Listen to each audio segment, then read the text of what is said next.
मैं ज्यादा टाइम ना लेते हुए अब सीधे सीधे फरीदाबाद इंडस्ट्री एसोसिएशन के पास्ट प्रेसिडेंट नवदीप चावला जी से आग्रह करूंगा, आप आए और इस कार्यक्रम को आगे बढ़ाएं अपने संबोधन से। नवदीप चावला।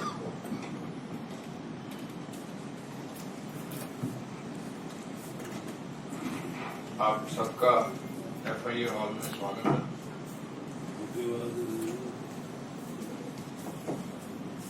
मैंने तो आपसे काफी देर से बात कर ही रहा था और आपको फरीदाबाद इंडस्ट्री एसोसिएशन के बारे में बता रहा था कि हमारी क्या क्या कार्रवाइयाँ होती हैं, क्या क्या हम काम करते हैं।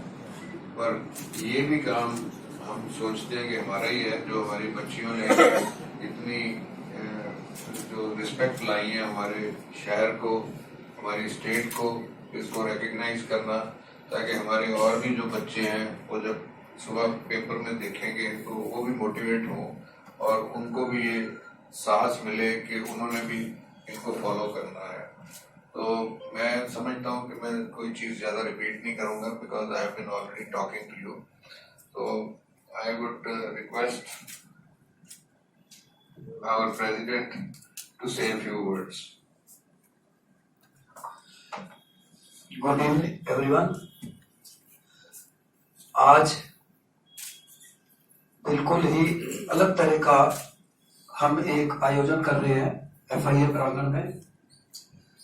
मैं हमारे FIA हॉल में आए हुए सभी मेहमानों से, हमारे पास्ट प्रेसिडेंट्स, हमारे भाटिया सिख समाज के प्रेसिडेंट श्री मोहन सिंह भाटिया जी, हमारे कन्नूवाल वेलफेयर एसोसिएशन के प्रेसिडेंट श्री राजेश भाटिया जी, और मेरे अपने पास्ट प्रेसिडेंट और वाइस प्रेसिडेंट और पत्रकार भाइयों, और आज इस मंच पर हमारे साथ हमारे फरीदाबाद की शान, जिन्होंने आज हमें हमारी इंडस्ट्रीज को, फरीदाबाद के जिले को, उस देश के उस एग्जाम्स को, UPSC को क्रैक किया है, जो सबसे कठिन एग्जाम माना जाता है। जो हमारी ये 3 बच्चियों ने हमारा नाम रोशन किया, अपने पेरेंट्स का किया, इस शहर का किया, ये हमारे लिए बहुत ही खुशी का विषय है। तो सिद्ध किया इन्होंने कि कुछ कर ऐसा कि दुनिया बनने जाए तेरे जैसा। हमें बहुत प्राउड है, आपने बहुत अच्छा रिजल्ट लाए, और हम अब इतने ऑलरेडी एक्साइटेड है कि आने वाले टाइम में हम सोच रहे हैं कि हम एक ऐसी एकेडमी प्लान करें कि फरीदाबाद के जो बच्चे टैलेंटेड हैं, काफी टैलेंटेड बच्चे हमें पता लगा है, कुछ ऐसे हैं जो सामर्थ्य नहीं है, जो कैपेबल नहीं है, जो पढ़ना चाहते हैं लेकिन उनको करना पड़ता है, जॉब करना पड़ता है, नौकरी करनी पड़ती है, इसलिए कि उनके यहाँ पैसे की आवश्यकता है, तनख्वाह की आवश्यकता है। तो उसके लिए कुछ हमने अपने आप में भी डिसाइड किया है कि इस तरह के बच्चों को हम चाहे अपनी कंपनी में रख लेंगे, अपने यहाँ उनको जॉब देंगे, लेकिन उनको पढ़ने के लिए ही भेजेंगे कि आप केवल पढ़ाई की तरफ ध्यान दो, आप आने वाले टाइम में फरीदाबाद को और गौरवान्वित करो। ये हमारा लक्ष्य है। का धन्यवाद करती हूँ कि हमें यहाँ बुलाकर हमारा हौसला बढ़ाने की और हौसला अफजाई करने की जो उनकी एक पहल है, मुझे लगता है कि वो बहुत प्रशंसनीय है। तो मेरा उनके लिए तहे दिल से शुक्रिया है। जहां तक मेरी सफलता की बात है और मेरी अचीवमेंट्स की बात है, तो मुझे लगता है कि ये एक साधारण को असाधारण बनाने की जर्नी जो है, उसमें बहुत लोगों का रोल रहता है। मेहनत हमारी बच्चों की दिखती है, लेकिन जो सर्कमस्टांसेस और जो माहौल पैदा किया जाता है, वो हमारे पेरेंट्स, हमारे टीचर्स और हमारी सोसाइटी वो पॉसिबल बनाती है उस चीज को। तो उसका सबसे ज्यादा क्रेडिट उन लोगों को जाता है, more than our efforts and more than our hard work. तो इसमें सबसे पहला रोल मेरे पेरेंट्स का है, जिन्होंने हर तरीके से, सबसे पहले तो एक एक पेरेंट के लिए बीइंग अ गर्ल एक सबसे बड़ा चैलेंज ये होता है कि अच्छा बच्चों को कितना पढ़ाना है, लड़कियों को कितना पढ़ाना है, क्योंकि अल्टीमेटली अभी भी वो सोच कम हुई है लेकिन उतनी कम नहीं हुई है।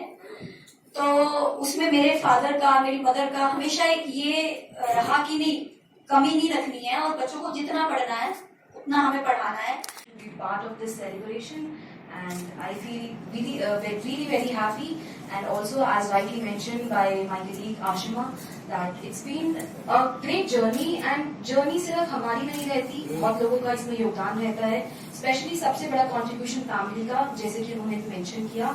पर मैं एक और चीज कहना चाहूंगी कि इस जर्नी में आपके हार्डवर्क से ज्यादा इम्पोर्टेंट एक चीज रहती है जो मुझे लगता है वो आपकी मेंटल स्ट्रेंथ और मेंटल स्टेबिलिटी रहती है, क्योंकि बहुत लॉन्ग जर्नी रहती है। इट्स नॉट आप कितने भी इंटेलिजेंट हो सकते हैं, आप अपने फील्ड में बेस्ट हो सकते हैं।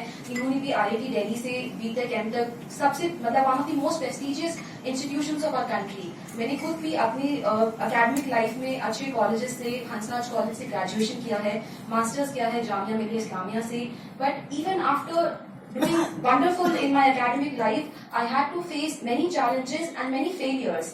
फर्स्ट जो मेरे अटेम्प्ट रहे थे UPSC में, I could not even clear the preliminary stage.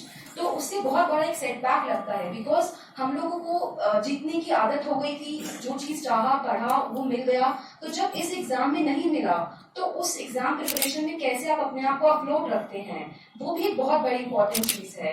क्योंकि जब सफलता आसानी से मिल जाती है, जल्दी मिल जाती है, तो वो सफलता सर्दी चढ़ जाती है। पर जब आपने किसी चीज के लिए इतनी मेहनत की होती है, इतने सपने देखे होते हैं, आपकी एक्सपेक्टेशंस होती हैं, लोगों की एक्सपेक्टेशंस होती हैं, तो इस सक्सेस को मुझे लगता है कि हम बेहतर अप्रिशिएट कर सकते हैं अगर वो एक लॉन्ग स्ट्रगल और एक एफर्ट जर्नी के बाद आती है। तो मुझे लगता है कि ये सब इंडस्ट्रीज आज हमारे सामने हैं, तो उनके लिए भी बहुत बड़ी एक सिमिलर चैलेंज रहता है। इफ वी सी हमारे जो सरकार भी है, जो फरीदाबाद भी है, इंडस्ट्रियल कैपिटल है हरियाणा का, तो उन्होंने भी कितने कॉन्ट्रीब्यूशन किए हैं towards the society and obviously towards the economic growth of the state and the nation at large. तो उसमें भी सिमिलर चैलेंजेस आते हैं। वी सी की हमारे स्टार्टअप इकोसिस्टम में जो एंटरप्रेन्योरशिप बडिंग एंटरप्रेन्योर्स हैं, they have been promoting champion sectors of the country, कि कुछ सेक्टर्स हैं जिनको इतना इंपॉर्टेंस या इतना ध्यान जो आज तक नहीं दिया गया है, हम उन पे कॉन्सेंट्रेट करने की कोशिश कर रहे हैं। एंड एज सर मेंशन कर रहे थे, बहुत सारी CSR एक्टिविटीज कर रहे हैं। सो ये जो एक किसी भी देश का, प्रदेश का या एक संस्थान का भी जो प्रोग्रेस होता है, वो कभी भी वन मैन आर्मी शो नहीं चलता है। ना सिर्फ एडमिनिस्ट्रेशन, ना सिर्फ इंडस्ट्री, कोई भी एक पहलू रहकर हम देश को आगे नहीं ले जा सकते। एंटरप्रेन्योरशिप में, एम्प्लॉयमेंट जनरेट करने में, सोशल एक्टिविटीज में सभी का योगदान रहता है। और ऐसे ही आगे साथ में तालमेल बनाते हुए इंडस्ट्री और एडमिनिस्ट्रेशन को तो हमेशा ही काम करते रहना पड़ेगा। और मैं भी इसमें पूरी कोशिश करूंगी कि अटमोस्ट सिंसेरिटी, ऑनेस्टी के साथ अपनी जॉब को करूं और जितना हो सके इसमें कॉन्ट्रीब्यूशन दे सकूं। Thank you so much. This is a very huge opportunity. Something about myself. मैं कॉमर्स ग्रेजुएट हूँ, मैंने SRCC से ग्रेजुएशन करा, फिर मैंने MD किया लखनऊ से, फिर मैंने 1 साल जॉब करा। बट जॉब में इट्स लाइक कि मेरा बहुत अच्छा जॉब था, मुझे बहुत मजा आता था। मेरा job was related to energy sector, batteries, इसके अंदर था। हमने बहुत इनोवेटिव काम करते थे। बट हाउएवर आई फेल्ट कि एक तो कि मैं जो स्टेक होल्डर्स को इंटैक्ट कर रही हूँ, वहाँ पे मेरा एक सिर्फ क्लाइंट था जिसको मैं बेनिफिट कर रहा है, वर्सेस अगर मैं यही काम अगर मैं लार्ज स्केल पे करूँ। और मैं देखती हूँ कि उस टाइम स्पेशली कि हमारे क्लाइमेट चेंज, इतनी सारी प्रॉब्लम्स है कंट्री के अंदर, अगर मैं इसी अपनी एजुकेशनल स्किल सेट्स को लेकर अगर मैं यहाँ पे सिविल सर्विसेज का पार्ट करूँ, तो मैं पॉलिसी मेकिंग में, एग्जीक्यूटिव रोल में बहुत बेटर कॉन्ट्रीब्यूट पाऊंगी। मुझे लगा कि जर्नी इतनी डिफिकल्ट नहीं होगी जब मैंने स्टार्ट करा। ऑनेस्टली जर्नी डिफिकल्ट नहीं है। डिफिकल्ट क्या बनाता है कि बिकॉज अगर हम सिलेबस देखते हैं, कि वो हमें NCERT की बुक्स प्रिस्क्राइब करते हैं, न्यूज़पेपर्स देते हैं। जर्नी डिफिकल्ट ये है कि इसका सिलेबस इतना ज़्यादा है कि उसे कवर करना, उसे याद रखना बहुत मुश्किल हो जाता है, आपको रिवाइज बहुत बार करना पड़ता है। आई थिंक सबसे ज़्यादा आप घर पे भी रहते हैं 2 साल, मैं घर पे रही, मैंने पढ़ाई कर रही थी। सबसे ज़्यादा कॉन्ट्रीब्यूशन मैं अपने पेरेंट्स को देना चाहूँगी, मेरी सिस्टर को, जो यहाँ पे नहीं है। बट 2 years उन्होंने भी उतने ही सैक्रिफाइसेस करे जितने मैंने करे। एंड मेंटल स्टेबिलिटी जैसे बताया उन्होंने, बहुत मुश्किल हो जाता है बिकॉज आप सोशल कॉन्टैक्ट में नहीं रह पाते, आप फेलियर्स को फेस करते हैं बहुत सारी। तो उसमें मैं आई थिंक सबसे इमीडिएटली मैं अपने mom dad and my sister इतने अंडरस्टैंडिंग होने के लिए उनको मैं थैंक यू कहना चाहूँगी। आई थिंक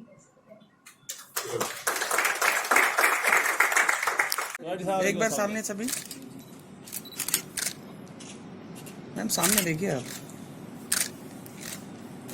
सामने सामने सर।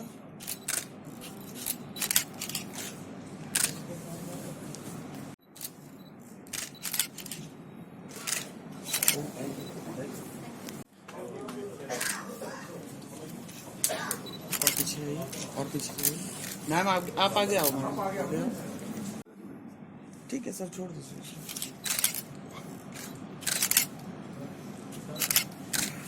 ओके। अब मेरा अनुरोध है आप तीनों बेटियों से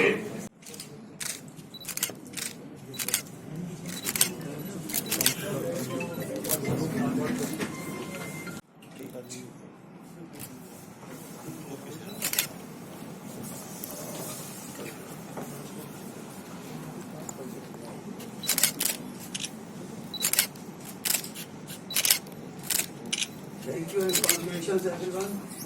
आपको बहुत बहुत